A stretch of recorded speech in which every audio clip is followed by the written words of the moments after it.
भारतवर्ष में सदियों से अनेकों त्यौहार चले आ रहे हैं और उन त्योहारों के साथ तरह तरह की पूजाएं जुड़ी हुई हैं।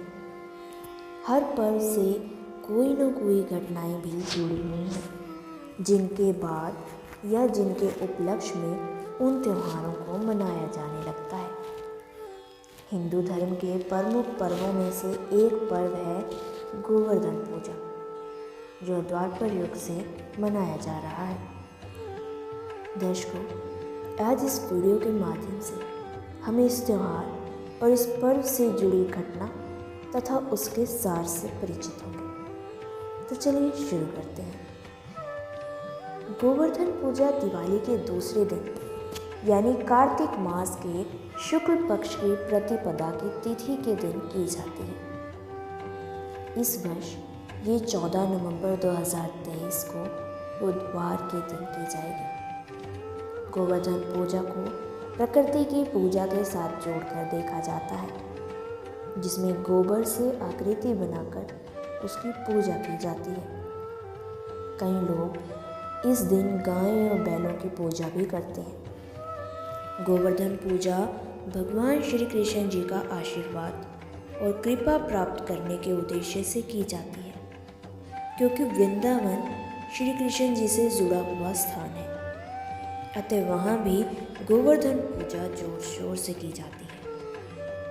कार्तिक मास के शुक्ल पक्ष की प्रतिपदा यानी एकम तिथि के दिन गोवर्धन पूजा का त्यौहार पूरे भारतवर्ष में हर साल मनाया जाता है।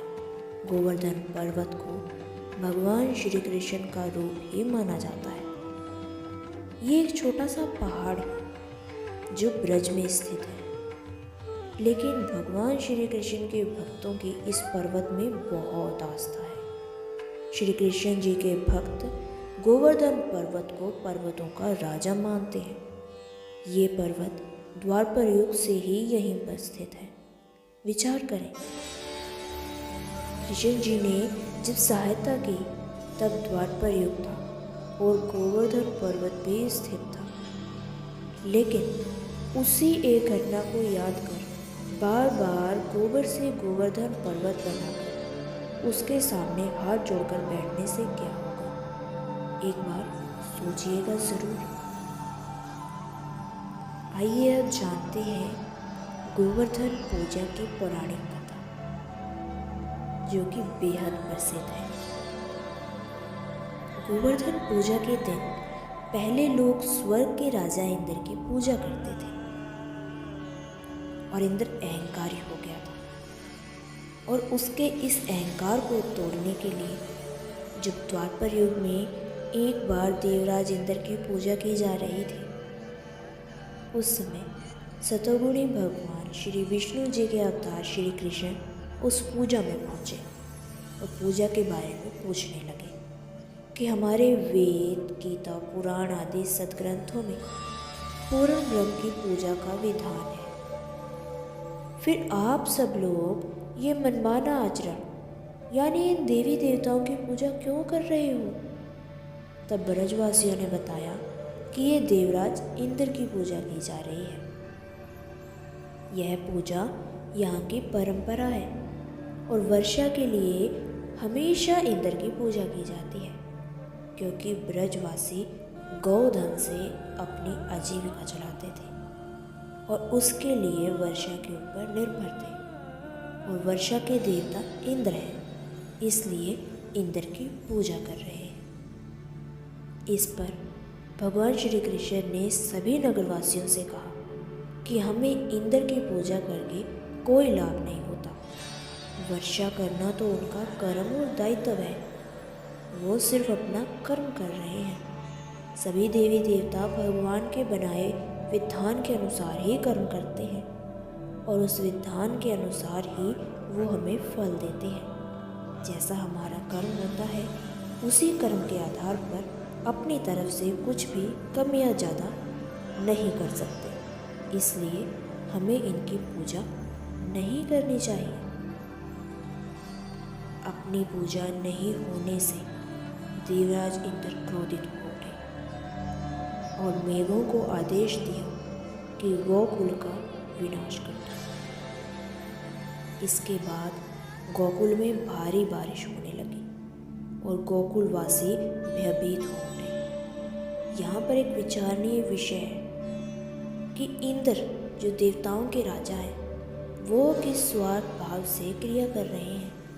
अगर उनकी पूजा हो तो वो खुश हैं, अगर उनकी पूजा नहीं हो रही तो जो साधक इतने वर्षों से उनकी पूजा कर रहे थे उन्हें मारने की कोशिश कर रहे हैं।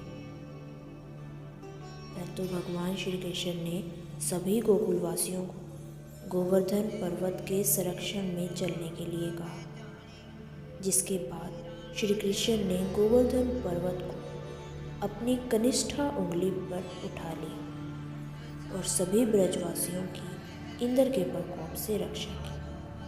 उसके बाद देवराज इंद्र को अपनी गलती का एहसास हुआ।